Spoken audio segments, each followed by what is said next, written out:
मैं हेना प्रसून बहुत बहुत स्वागत करती हूँ आप सबों का अपने चैनल हेना प्रसून एस्ट्रोलॉजी में। आइए ज्योतिष के एक नए कार्यक्रम में चर्चा की जाए शनि ग्रह की। जैसा कि हम सभी जानते हैं कि लगभग 5 महीने तक वक्री यानी रेट्रोग्रेड रहने के बाद शनि देव 11 अक्टूबर को लगभग 141 दिन के बाद डायरेक्ट मोशन में आएंगे। वो यहाँ ज्योतिष जगत में शनि ग्रह का खासा महत्व है क्योंकि इन्हें एक प्लैनेट ऑफ कर्मा माना जाता है। और जब ये पीछे की ओर चलते हैं, जब ये बैकवर्ड चलते हैं, रेट्रोग्रेड रहते हैं, तो ये माना जाता है कि ये हमारे कार्मिक रीबैलेंसिंग का टाइम है। यहाँ पे जो हमने पास्ट में कुछ हमारी लेन देन रह गई थी उसको बैलेंस करने का ये समय होता है। एक जो बहुत ज़रूरी जानकारी मैं देना चाहूँगी कि जिनकी भी जन्म की कुंडली में शनि वक्री हैं तो उन्हें शनि के वक्रत्व अवस्था में कुछ लाभ देखने को मिल सकता है। और जिनकी जन्म की कुंडली में शनि मार्गी होते हैं उनके जीवन में शनि के मार्गी होते ही बहुत सारे अच्छे परिणाम मिलने लगते हैं। अब आप अपनी कुंडली में देखिएगा कि शनि आपके किन किन भावों के स्वामी हैं और वो कहाँ पे आपकी कुंडली में अवस्थित हैं। उन सभी भावों से संबंधित आपको लाभ मिलने शुरू हो जाएंगे, प्रोवाइडेड आपके शनि जो हैं वो मित्र राशि में हैं, स्व राशि में हैं या अपनी उच्च राशि में हैं। अगर वो नीच के हैं या अपनी शत्रु राशि में हैं या उन्हें दिशा बल नहीं प्राप्त है या उन्हें डिग्रिकली वीक हैं तो उसके लिए आप पर्सनल कंसल्टेशन ले सकते हैं।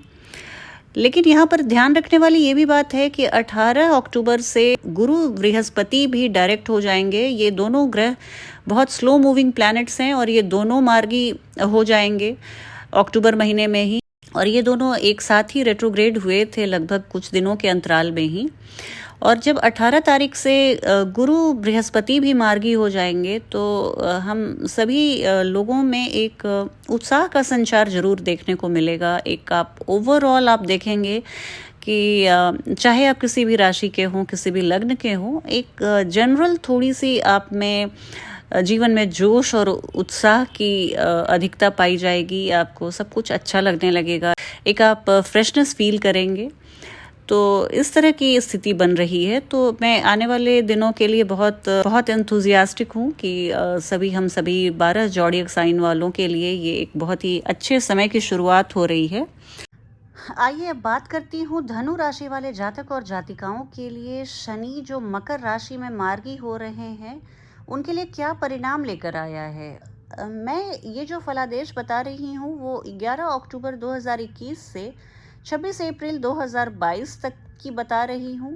और देखिए धनु राशि वाले जातकों के लिए, सैजिटेरियस नेटिव्स के लिए जो सैटर्न होते हैं वो अभी आपके सेकंड हाउस जो फैमिली, फूड और फाइनेंस का माना जाता है, वेल्थ का माना जाता है, आपके वाणी का माना जाता है, स्पीच का माना जाता है, वहाँ पे डायरेक्ट हो रहे हैं। तो इस भाव से जुड़े सभी मुद्दों पर के जीवन में गति आएगी। आप इन मुद्दों से जुड़ी हुई कोई भी अड़चन थी, बाधा थी, वो स्वतः ही दूर होती हुई दिख रही है। शनि का ये मार्गी होना आपके लिए एक बहुत बड़ी राहत की सांस लेकर आया है। और आपके फाइनेंस में, आपके रुपए पैसे में जितने भी लीकेज थे उन सबको प्लग करने आया है। ये सिचुएशन आपके लिए बहुत अच्छी रहने वाली है क्योंकि आपके जो अनावश्यक खर्चे थे सब बंद होते हुए दिख रहे हैं। और देखिए आपकी अर्निंग बढ़ रही है, आप बहुत अच्छी तरह से अर्न करते हुए दिख रहे हैं। और सबसे ज़रूरी बात कि आप अपने कमाए हुए पैसों को संचित करते हुए दिख रहे हैं क्योंकि हमारी अर्निंग कितनी भी रहे, अगर लीकेज है, फाइनेंशियल लीकेज है, तो अगर पैसे आपके उंगलियों के बीच से सरक जाते हैं तो फिर वो कमाना या ना कमाना हमारे स्टेटस में या हमारे बैंक बैलेंस में कोई इफ़ेक्ट नहीं डालता, तो वो सब ज़ीरो हो जाता है। तो इस तरह से ये बहुत अच्छी स्थिति, आप धन को संचित करते हुए दिख रहे हैं। आपके लिए एक जो सबसे बड़ी खुशखबरी है कि आपको कुछ आय के ऐसे स्रोत बनने वाले हैं जो आपने नहीं कमाए थे, या तो आपको पैतृक संपत्ति से या इंश्योरेंस या ऐसी कोई भी चीज़ जहाँ पे कमीशन ऐसी चीज़ जिसके लिए आपने प्रयास नहीं किया था या जो आपके कमाए हुए पैसे नहीं हैं, वो आपको मिलने वाले हैं। और इसके अलावा मैं देख रही हूँ कि आपने अगर पिछले दिनों अपने एंसेस्ट्रल प्रॉपर्टी में, पैटर्नल प्रॉपर्टी में अगर आपने रेनोवेट कराया था या उसमें कुछ एक्सटेंशन करवाया था, तो वहाँ से भी आपको इनकम जनरेट होता हुआ दिख रहा है। वहाँ से भी आपको पैटर्नल एंसेस्ट्रल प्रॉपर्टी से आपको आय मिलता हुआ दिख रहा है।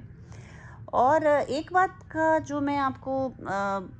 बात की जो मैं चेतावनी देना चाहूँगी वो है कि आप प्रोफेशनल लाइफ में या अपने पर्सनल लाइफ में, आपकी व्यावसायिक जीवन हो या व्यक्तिगत जीवन हो, वहाँ वाणी पे आप बहुत ज़्यादा कंट्रोल रखिए, नियंत्रण रखिए। आप अपनी वाणी को किसी भी हालत में हार्श मत होने दीजिए और कड़वी मत होने दीजिए, क्योंकि यहाँ पर आपके इमीडिएट फैमिली मेम्बर्स से नहीं तो डिफरेंसेस होते हुए दिख रहे हैं, मतभेद होते हुए दिख रहे हैं, तो ये एक अच्छी स्थिति नहीं बनेगी।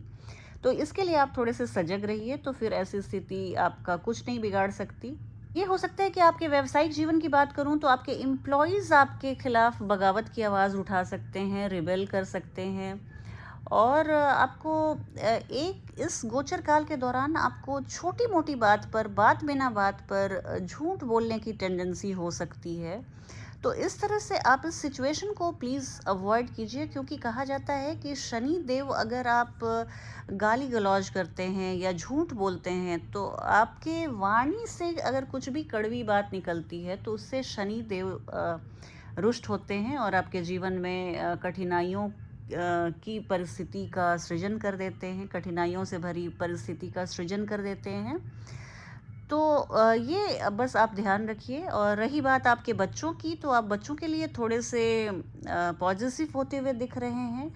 आप अपने बच्चों के एक्टिविटीज़ को कंट्रोल करते हुए दिख रहे हैं। तो ये ज़रा सा आज का समय ऐसा नहीं है कि बच्चे अब वैसे कहने पर बात मान लें। आप कुछ अपने ट्रिक्स की ईजाद कीजिए जिस बच्चों को आप अच्छी तरह से कंट्रोल भी कर सकें और उन्हें पता भी ना चले। तो ऐसा अगर आप नहीं कर पाएंगे तो बच्चों से आपके संबंध बिगड़ सकते हैं, रिश्तों में दूरियां आ सकती हैं, डिस्टेंस पनप सकता है। तो इस तरह से आप बस इसी बात का ध्यान रखिए और अपने कम्युनिकेशन का ध्यान रखिए। और कुल मिलाकर ये शनि का मार्गी होना आपके सेकंड हाउस से संबंधित सभी मुद्दों पर प्रकाश डालेगा और गति लाएगा और आपके लिए ये समय बहुत शुभ रहेगा।